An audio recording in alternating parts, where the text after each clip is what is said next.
Application of cross product.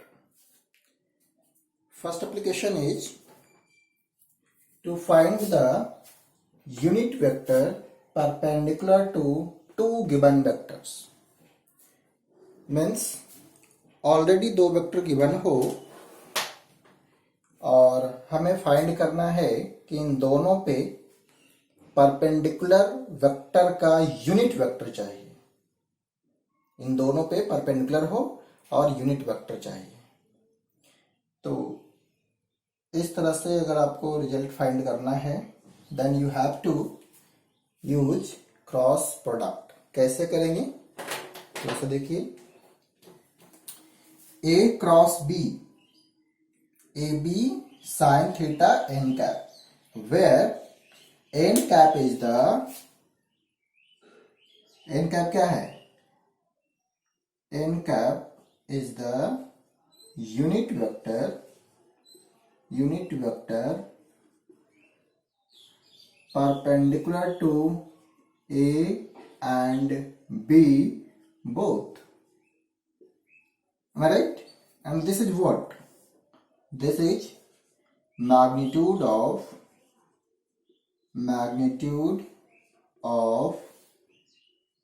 A cross B. Means you can write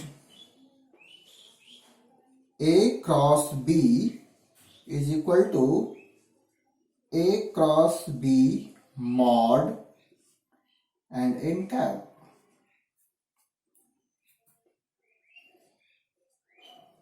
A cross B upon A cross B mod is equal to n cap.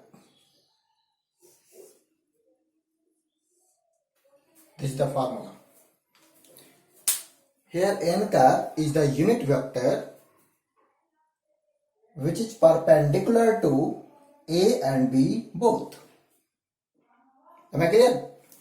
तो ये आपका formula हो गया। Using this you can find the unit vector perpendicular to A and B both. एक example लेते हैं।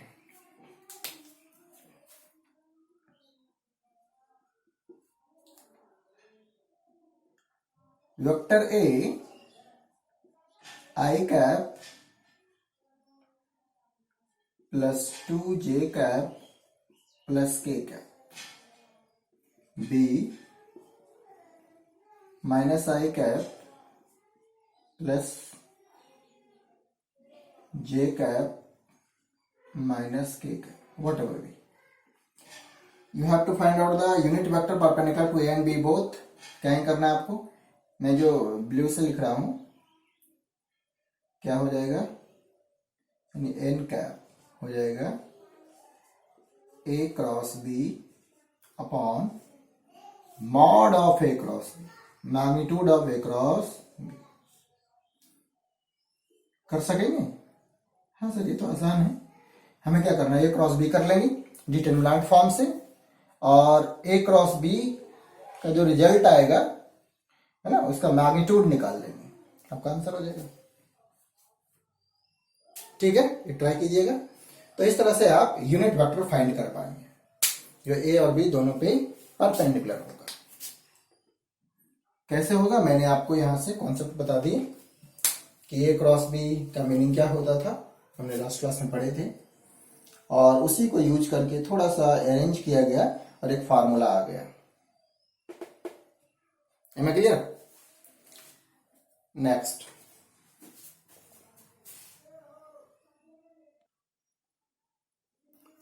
आप इसे कंप्लीट कर लेना कॉपी में। ठीक है, मैं थोड़ा जल्दी कर रहा हूँ। सॉल्व कर लो ना इसे, ए क्रॉस बी कर लेना, फिर जो आएगा उसका मैग्नीट्यूड निकाल। मैग्नीट्यूड कैसे निकालते हैं आपको आता है। This is the mod, not determinant, this is the mod magnitude. ठीक है, नेक्स्ट हम लोग बात कर लेते हैं। इसे रफ कर दो, आप स्क्रीनशॉट ले लो या साथ साथ कॉपी में नोट कर लो।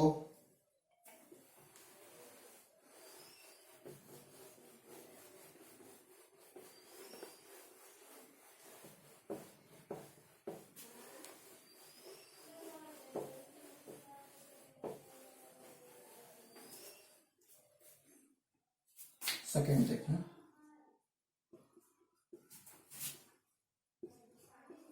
To find the area of a triangle. ठीक है,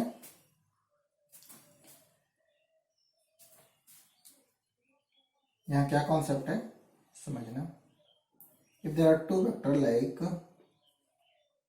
this is vector A and this is vector b,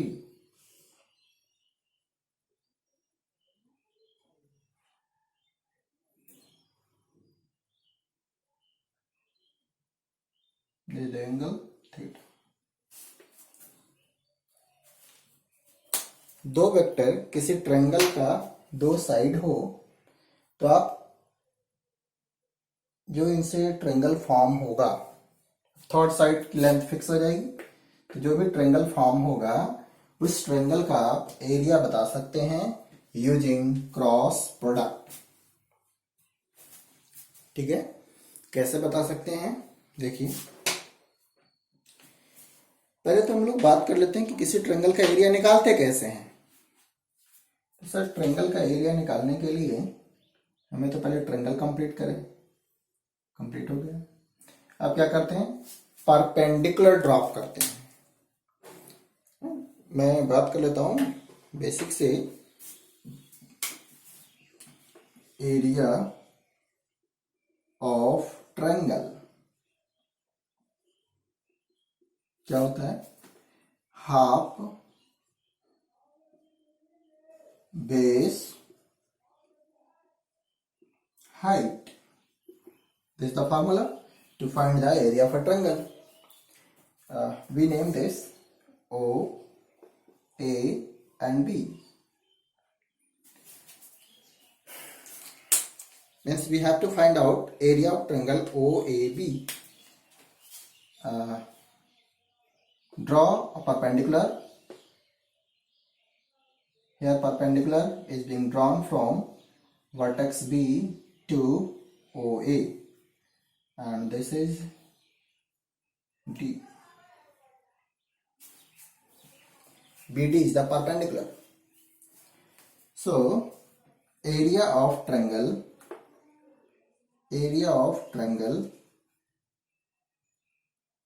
OAB is equal to half of base is what, here base is OA into height। Height क्या ही होता है, जो vertex से perpendicular drop किया जाता है, दिस इज द हाइट। अगर आप बेस ओए ट्रीट कर रहे हैं तो इसका जो वर्टेक्स हाइट होगा वो बीडी होगा, दिस इज द हाइट। ये क्या है, हाइट। जो आपने पहले ट्रायंगल का एरिया निकालने का फार्मूला पढ़े थे, in that formula concept of height is like this, कि अपोजिट वर्टेक्स से जो परपेंडिकुलर ड्रॉप किया जाएगा उसे ट्रीट किया जाएगा एज अ हाइट। तो हाइट क्या हो जाएगा, बीडी। ठीक है, अब और एक लाइन ओए तो हो जाएगा ए, लिख देता हूं यहां ओए का मीनिंग है ओए मैग्नीट्यूड ऑफ ए, या सिर्फ ए लिख सकते हैं। O B magnitude of B,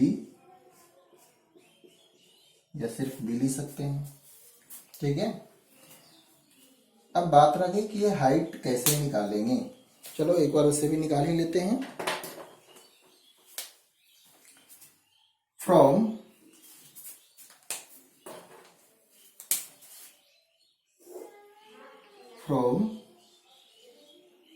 RT triangle OBD sin theta perpendicular, we consider OBD sin theta perpendicular upon hypotenuse OB. OB is what? See here, OB is what? B.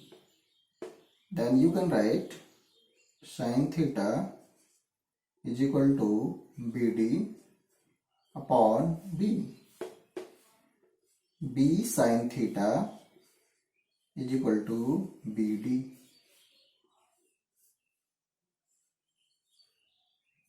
This is the height. Here half OA. OA बोले तो magnitude of A. BD B sin theta. क्या है आ गया? Half of A B sine theta. Means triangle का area हो गया O A B का एरिया हो गया half of A B sine theta, where A is the magnitude of vector A, B is the magnitude of vector B, and theta is the angle between this two vectors. आप इसी को आप ऐसे लिख सकते हैं, half of magnitude of A cross B. ये हो जाएगा area of triangle O A B. Means कोई दो वेक्टर अगर ट्रायंगल का दो साइड जैसा ट्रेट हो और उनके बीच का एंगल गिवन हो, in that case using cross product you can find the what area of the triangle. Formula हो गया half of a cross b. half of a cross b gives area of triangle with two sides as a vector a and b. Am I clear? तो देखिए इस तरह से आप triangle का area निकाल सकते हैं क्रॉस प्रोडक्ट को यूज करके. ये क्या है? मैग्नीट्यूड बता रहा है ये क्रॉस बी का. ठीक है, मैं रिपीट कर रहा हूं. अगर ए और B, vector A and vector B, किसी ट्रायंगल का दो साइड जैसा ट्रीट हो रहा हो, इन दैट केस उस ट्रायंगल का जो एरिया होगा वो ए क्रॉस बी के मैग्नीट्यूड का हाफ होगा. ये हो गया है आपका एज अ फार्मूला. इसे आप यूज कर सकते हैं जहां आपको जरूरत पड़ेगी. ठीक है ना?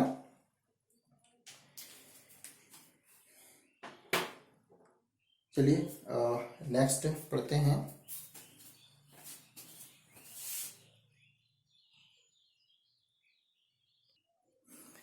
इसमें कोई कंफ्यूजन नहीं होनी चाहिए. मैंने आपको आसान से बताया, पहले ज्योमेट्री यूज कर लिया और फिर उसे ए क्रॉस बी से कंपेयर करना चाहा तो कुछ ऐसा आया. ठीक है ना? ज्योमेट्री में कुछ नहीं था. ट्रायंगल का area half of base into height. अगर आप बेस वही ट्रीट करेंगे तो हाइट होगा इसके अपोजिट वर्टेक्स से जो परपेंडिकुलर ड्रॉप किया गया है. और भी मैं बता दूं, अगर बेस आप ओबी को ट्रीट करते तो आपको परपेंडिकुलर ड्रॉप करना पड़ता ए से ओबी पर. ये ट्रीट होता है एज हाइट. याद कीजिए मैथमेटिक्स. अगर आप बेस ए बी ट्रीट करते हैं तो आपको परपेंडिकुलर ड्रॉप करना पड़ता है ओ टू ए बी. ये आपको याद रखने के लिए है.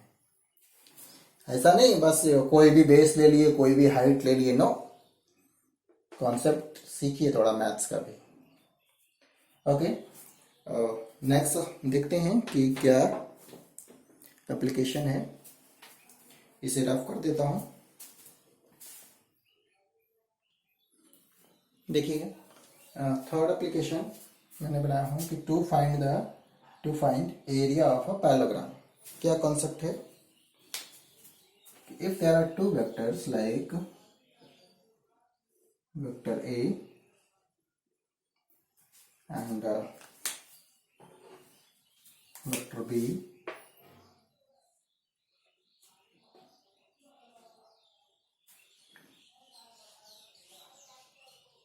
being treated as a adjacent side of a parallelogram. In that case,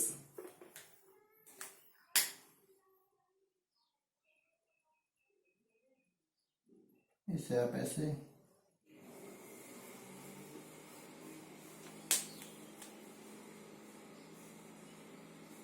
ठीक है ना, अंदर सीधा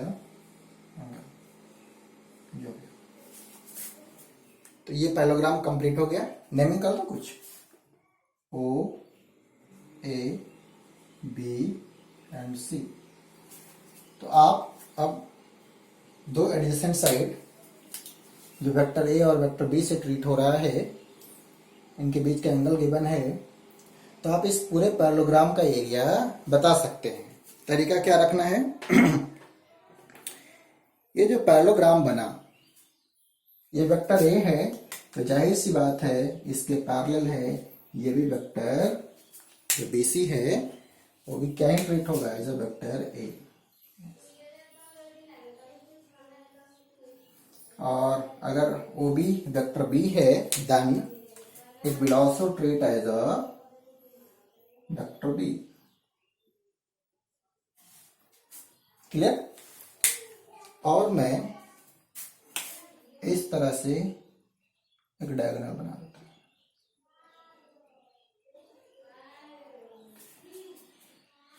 अब मैं आपसे पूछता हूं, अभी अभी आपने सीखे हैं कि एरिया ऑफ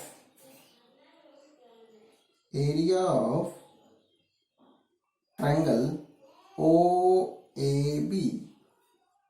सर ये तो होगा, अभी अभी हमने कॉन्सेप्ट सीखे हैं, half of A cross B का मॉड।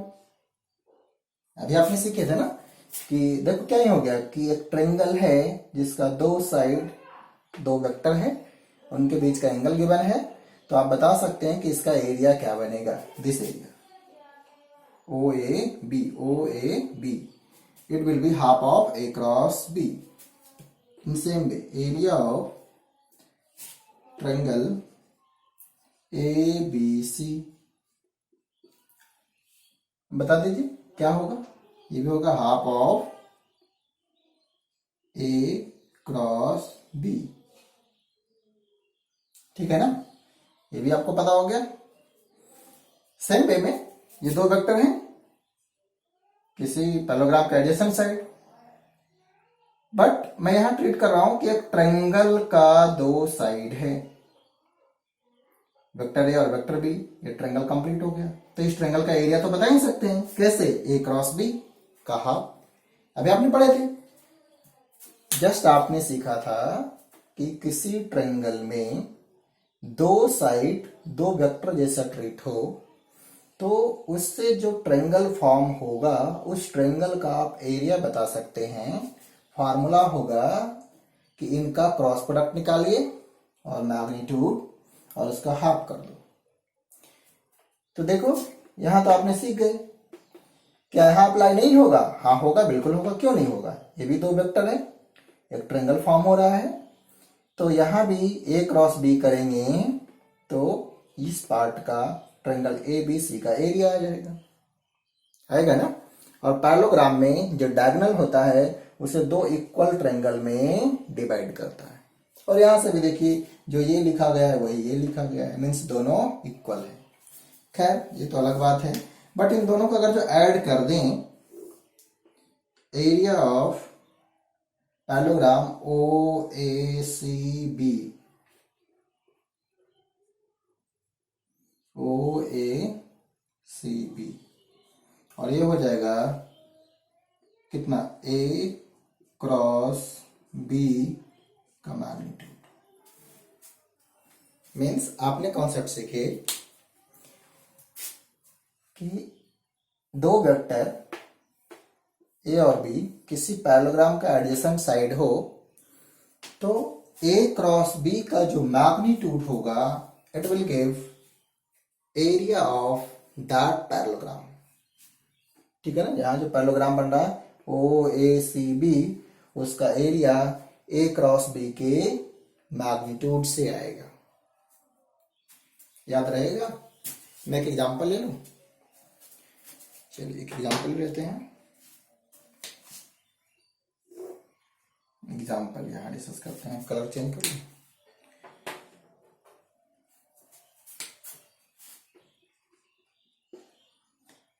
वेक्टर ए है I cap plus J cap plus 2k cap. B है माइनस आई cap plus J cap minus k cap. जो भी हो, मैं एक रैंडम डाटा लिया हूं। हमें ये दो एडजेसेंट साइड में क्रिएट किया हूं किसी पैरेललोग्राम का, और हमें बताना है कि अब इससे जो पैरेललोग्राम फॉर्म होगा उसका एरिया क्या होगा। तो आंसर है area of parallelogram is equal to A cross B का मैग्नीट्यूड। तो firstly you have to find A cross B. ठीक है, firstly you have to find A cross B. मैं आंसर लिख रहा हूं, ए क्रॉस बी कैसे निकालेंगे। तो लास्ट क्लास में आप सीखे थे कि ए क्रॉस बी फाइंड कैसे करेंगे। डिटरमिनेंट फॉर्म लगाना है। क्या करते हैं उसमें, पहले आई जे के या फॉर्मेट लिखो। फर्स्ट वेक्टर क्या है, ए, तो लिखो इसका कोएफिशिएंट, आई का कोएफिशिएंट कितना है 1, जे का कोएफिशिएंट 1, के का 2, बी पे आएंगे, आई का कोएफिशिएंट -1, जे का 1, के का -1। जिन्होंने क्रॉस प्रोडक्ट मिस किए होंगे उन्हें भी अभी समझ आ जाएगा कि कैसे ए क्रॉस बी निकालते हैं जब ये कंपोनेंट फॉर्म में गिवन हो। ये डिटरमिनेंट का सिंबल है, ठीक है ना, ये डिटरमिनेंट। हाँ, क्या करें, अब तरीका है कि आई को लिखो और आई से पास होने वाले रो और कॉलम उसे कवर कर दो। क्या है बचेगा, 1 और 2, 1 और -1। अब इसे ऐसे मल्टीप्लाई कर, यानी कि 1 इंटू -1, फिर माइनस साइन खुद से लिखना है, फिर 1 इंटू 2। चलिए एक काम हो गया। अब इस बार माइनस साइन लिखना है अपने मन से, और जे से पास होने वाले रो और कॉलम को कवर कर दो। मीन्स ये ऐसा कवर हो गया, ऐसा कवर हो गया। क्या बचेगा, देखो ये कवर हो गया और ये कवर हो गया। क्या बचेगा, 1 2 -1 -1 बचेगा ना। तो फिर से ऐसे 1 इंटू -1, और फिर देखो ये कवर हो गया था ना, तो 1 इंटू -1, फिर माइनस साइन खुद से लिखना है, और ऑलरेडी यहाँ -1 इंटू 2, जो भी हो तरीका सीखना है। इसके बाद के कैप लिख दो, फिर से वही तरीका। अब के से पास होने वाले कॉलम और रो को कवर कर दो। क्या बचेगा, 1 1 -1 1। तो फिर से ऐसे मल्टीप्लाई करो, 1 इंटू 1 -1 इंटू 1, जो भी हो। दिख रहा है, हाँ ठीक है। अब इसे सॉल्व कर लेते हैं। क्या आएगा, आई कैप -1 और -2 -3, चलो माइनस जे कैप ले लेते हैं पहले। -1 या माइनस +2 कितना होगा, 1 है ना। -1 तो पहले आ गया है, यहाँ -1 इंटू 2 तो -2, यहाँ +2 तो +2 -1 तो 1, और प्लस साइन 1, और 1 यहाँ माइनस है तो कितना हो जाएगा, 2k होगा ना, ये 1 1 2। तो यहाँ आ गया आपका answer -i cap -j cap plus 2k cap, जो भी। It is the A cross B.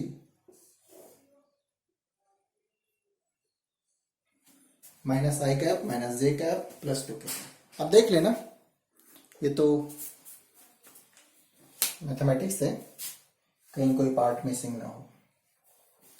हाँ, अब आपको ए क्रॉस बी पता हो गया, यानी एक वेक्टर आ गया है ए क्रॉस बी। अब इसका मैग्नीट्यूड नहीं निकाल सकते? निकाल सकते हैं। कैसे निकालेंगे मैग्नीट्यूड बताइए। अब मैं इसी ए क्रॉस बी का मैग्नीट्यूड निकालना चाहता हूँ। मैं थोड़ा यहां लिख रहा हूं, क्या कर दूं, ए क्रॉस बी का mod means square root of -1 का स्क्वायर -1 का स्क्वायर प्लस 2 का स्क्वायर, क्या आएगा 4 1 1 2 √6। तो यहाँ पे जो आंसर हो जाएगा √6, जो भी यूनिट है यूनिट हो जाएगा। It is the area of the parallelogram which adjacent side like vector A and B. कुछ समझ आया? क्या क्या करना है, दो वेक्टर गिवन हो और उससे एक पैरेललोग्राम फॉर्म हो रहा है। दो वेक्टर गिवन हो as adjacent side of a parallelogram, तो इससे जो पैरेललोग्राम फॉर्म होगा उस पैरेललोग्राम का एरिया कैसे निकालेंगे? तो आंसर है सिंपल कि ए क्रॉस बी कीजिए और उसका मॉड ले लीजिए। मैं आपको तरीका बता दिया ए क्रॉस बी कैसे करेंगे, आपको रिमाइंड भी हो गया। और फिर उसका मैग्नीट्यूड कैसे निकालते हैं, आई जे के फॉर्म में हो तो आई का जो कोएफिशिएंट है उसका स्क्वायर, जे का कोएफिशिएंट उसका स्क्वायर, के का कोएफिशिएंट उसका स्क्वायर का सम का square root gives the magnitude of this vector. Clear? अब हम लोग नेक्स्ट स्टेप की तरफ बढ़ते हैं। ठीक है, आप इसे कॉपी कर लीजिए या स्क्रीनशॉट ले लीजिए, मैं इसे रफ कर रहा हूं। फोर्थ आप अप्लाई कर सकते हैं इसे कि if cross product of two vectors are 0 then angle between them is 0 degree और 180 डिग्री। मीन्स कोई गिवन वेक्टर पैरेलल या एंटी पैरेलल हो तो इसे फाइंड करने में आप यूज कर सकते हैं। अगर क्रॉस प्रोडक्ट निकालें और वो 0 आ जाए तो आप क्या ही बोलेंगे कि दोनों वेक्टर के बीच में जो एंगल है वो या तो 0 होगा या 180 डिग्री होगा। ठीक है ना, क्योंकि दोनों ही केसेस में क्रॉस प्रोडक्ट 0 आएंगे। सोचो कोई ऐसा वेक्टर है,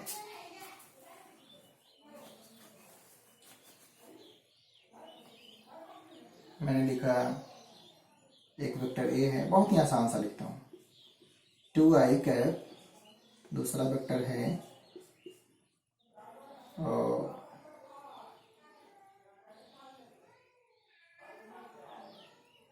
6i कैप, ये दो वेक्टर है। हमें बताना है कि इनके बीच में एंगल क्या है, क्या ये पैरेलल हैं या एंटी पैरेलल हैं या नहीं है। इसका क्रॉस प्रोडक्ट निकालो, ए क्रॉस बी करो। जब ए क्रॉस बी करोगे आई क्रॉस आई क्या होता है 0, तो इनका ए क्रॉस बी 0 आ रहा है, मीन्स एंगल बिटवीन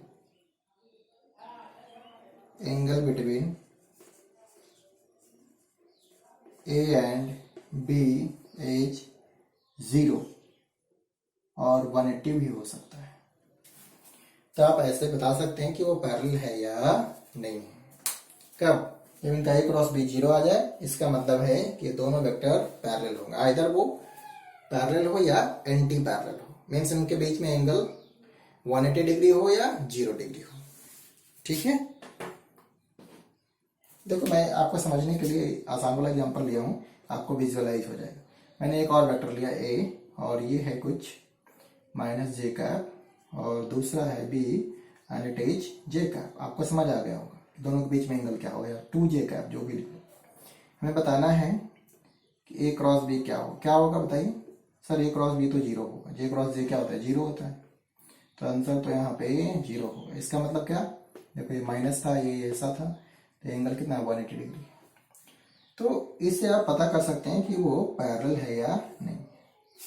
ठीक है, अगर उनका क्रॉस प्रोडक्ट 0 आ रहा है, मीन्स जो वेक्टर आएगा, सॉरी उनका क्रॉस प्रोडक्ट 0 आ रहा है, मीन्स जो दोनों वेक्टर हैं वो पैरेलल होंगे, या तो पैरेलल या एंटी पैरेलल, मीन्स एंगल 0 या 180 डिग्री। तो ये छोटे छोटे कुछ एप्लीकेशन हैं या बोले यूजेज हैं जहां पे आप क्रॉस प्रोडक्ट को यूज करेंगे। ठीक है ना। मैंने आपको इस तरह से इसलिए बताया कि जब क्वेश्चन आए तो आपको एक बार माइंड में क्लिक करे कि क्या यूज करना है, क्रॉस प्रोडक्ट यूज करना है या डॉट प्रोडक्ट यूज करना है। मैंने आपको सेपरेटली बताया हूं। क्लियर। एक और क्वेश्चन आपके साथ डिस्कस करते हैं। कभी कभी क्वेश्चन आता है कि किसी पैलोग्राम का 2 डायगोनल गिवन हो और हमें बताना है कि उस पैलोग्राम का एरिया क्या होगा। तो आइए एज ए क्वेश्चन मैं आपको समझाता हूं। ठीक है, इसका स्क्रीनशॉट ले लीजिए, मैं सेटअप कर देता हूं। सुनिएगा, एक क्वेश्चन आपके साथ डिस्कस कर रहे हैं। If D1 and D2 are diagonal of a parallelogram, किसी पैरेललोग्राम का 2 डायगोनल है, vector D1 and vector D2। और आपको बताना है कि इस केस में जो पैरेललोग्राम फॉर्म होगा उसका एरिया क्या होगा। ठीक है ना। तो आंसर है, मैं इसको सॉल्व करके बताता हूं। तो इसका आंसर यह है। अब आंसर पे आते हैं। आंसर क्या होगा? आंसर होगा यानी एरिया ऑफ पैरेललोग्राम का आंसर हो जाएगा half of A cross B का मॉड। ये आपको याद रखना है। और ए क्रॉस बी नहीं लिख करके मैं ऐसा लिख देता हूँ, ज्यादा अच्छा होगा। डायगोनल 1 और डायगोनल 2, ये ज्यादा समझ आएगा। क्या क्या करना है, इनका क्रॉस प्रोडक्ट निकालिए पहले, फिर उसका मैग्नीट्यूड और उसको हाफ कर दो, तो ये आपको एरिया ऑफ द पैरेललोग्राम होगा। If D1 and D2 are the diagonal. Clear. आइए मैं इसको आपको सोल्व करके बता देता हूं, आपको क्लियरिटी आ जाएगी। थोड़ा सा मैं स्पेस लूंगा, यहाँ पे टप कर देते हैं।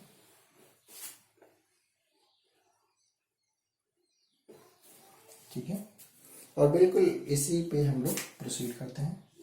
यानी फर्स्टली आपको ए क्रॉस बी फाइंड करना है, means D1 cross D2 find करना है। तो आइए फाइंड करते हैं D1 क्रॉस D2। क्या करना होता है, I J and K। I के प्लेस पे 1 1 3 याद हो गया होगा, -1 -1 एंड 1। क्या करें, I कैप, I से पास होने वाले रो और कॉलम को कवर कर दो, ये बचेगा सिर्फ। तो 1 into 1, मैं डार्क लिखता हूं, 1 into 1 minus 1 into 3 minus J cap, फिर होता था 1 into 1 माइनस 1 into 3, है ना। फिर प्लस साइन मैं यहाँ लिख देता हूँ, यहाँ लिखो प्लस साइन K कैप। फिर क्या करें, यानी हो जाएगा -1 और माइनस +1 होगा ना, ये समझ आया। ठीक है, इसे सोल्व कर लीजिए। सोल्व करोगे ये हो जाएगा -3 या +3 और 1 4 I कैप। ये माइनस प्लस हो जाएगा, 4 प्लस कितना 3 और 1 4, लेकिन -4 J कैप और K तो 0 हो गया, 0 K कैप जो भी हो। तो आपको D1 क्रॉस D2 फाइंड हो गया। अब क्या करना है सर, इसका मैग्नीट्यूड निकालना है। एक पार्ट तो आपको फाइंड हो गया कि D1 क्रॉस D2 कैसे निकालेंगे। अब बात करते हैं कि इसका मैग्नीट्यूड क्या होगा। बताइए, एक वेक्टर है जो कंपोनेंट फॉर्म में हमें मैग्नीट्यूड निकालना है। D1 क्रॉस D2 जो भी आया है उसका मैग्नीट्यूड स्क्वायर रूट ऑफ 4 का स्क्वायर प्लस ऑफ -4 का स्क्वायर प्लस में 0 का स्क्वायर। फॉर्मेट तो यही है। सॉल्व करेंगे कितना आएगा बताओ। 4√2 आ जाएगा, आ जाएगा 4√2। आप सॉल्व कर लेना इसे। कितना आएगा 4√2। मैं यही लिख देता हूँ, उसमें क्या है ना, ये 16 और 16 32, तो 16 इंटू 2 तो 4 और √2। तो आपको d1 क्रॉस d2 का मैग्नीट्यूड फाइंड हो गया। प्लीज ध्यान देंगे, ये आपको d1 क्रॉस d2 का मैग्नीट्यूड, मैं आपको रिमाइंड करा रहा हूं कि डिटर्मिनेंट का सिंबल नहीं है, ये मॉडुलस का सिंबल है, मॉड। और यहाँ पर ये डिटर्मिनेंट मेथड से एक d1 क्रॉस d2 को निकाला गया है। ठीक, यहाँ पर फिर से मैंने मैग्नीट्यूड निकाल लिया। अब क्या करें, एरिया क्या ही होगा, तो आंसर है कि हाफ कर दीजिए जो भी आया है। कितना 4√2, यानी कि आंसर हो जाएगा 2√2 यूनिट, जो भी यूनिट लिखना चाहे। ठीक है ना, तो इस तरह से आपने आंसर फाइंड कर लिया। ठीक है, आई होप आपको समझ आया होगा कि किस तरह से आप दो डायगोनल गिवन होगा तो उससे फॉर्म होने वाले पैरेललोग्राम का एरिया फाइंड करेंगे। I am repeating, firstly you have to find out cross product of their diagonal, after that find its magnitude, then half of the magnitude gives the area of the parallelogram. Am I right? Okay, तो मैं कुछ question देता हूं जिसे as a homework आपको करके दिखाना है। मैंने कुछ क्वेश्चन दिए हैं। If vector a equal to -i cap plus 2j cap minus k cap, vector b is equal to 2i cap minus 3j cap plus 2k cap. आपको फाइंड करना है, फर्स्ट है कि find area of triangle formed by this two vectors. अगर इस दो vector को किसी ट्रायंगल का दो साइड जैसा ट्रीट किया गया हो तो उससे ट्रायंगल का एरिया क्या होगा वो निकालना है। इन सेम वे अगर ये किसी पैरेललोग्राम का एडजेसेंट साइड बन जाए तो उस पैरेललोग्राम का एरिया क्या होगा। Find area of parallelogram formed by this two vectors, क्या होगा ये बताना है। समझ आ रहा है ना, यही दो जो वेक्टर है वो किसी पैरेललोग्राम का एडजेसेंट साइड हो जाए तो उस पैरेललोग्राम का एरिया क्या होगा ये निकालना है। तीसरा कि आप इसे किसी पैरेललोग्राम का दो डायगोनल ट्रीट करो तो बताओ कि उस पैरेललोग्राम का एरिया क्या होगा। अब मैंने एक और लिखा कि इन दोनों पे जो वेक्टर परपेंडिकुलर है उसका यूनिट वेक्टर क्या होगा। Find unit vector perpendicular to A and B both, this the symbol of perpendicular. ठीक है, तो आप इसे फाइंड कीजिए बिल्कुल तसल्ली से, गलत नहीं होनी चाहिए। और फिर प्रीवियस की तरह मुझे व्हाट्सएप कीजिए, कहीं कुछ डाउट है तो आप पूछ सकते हैं। ठीक है, आज का लेक्चर थोड़ा छोटा है, मैं मिक्स नहीं कर रहा दूसरे टॉपिक से, सो आज इतना ही रहने देते हैं। तो हमारा ये वेक्टर वाला जो पार्ट है वो कंप्लीट हो गया है। क्लियर है, मैंने आपको एक सीट भी भेजे थे जिसे आपको आज ही करना था, तो वो सीट भी कर लीजिएगा आज, और किसी में डाउट होगा तो आप पूछ लेंगे। जो आपको सीट दिया गया, वर्कशीट दिया गया है, उसमें ऑलरेडी आंसर है। ठीक है ना, okay, thank you. Next day हम लोग पढ़ेंगे 2 डायमेंशन। ठीक है, जो मोशन इन 2 डायमेंशन का मेन पार्ट स्टार्ट करेंगे। ठीक है ना, ओके।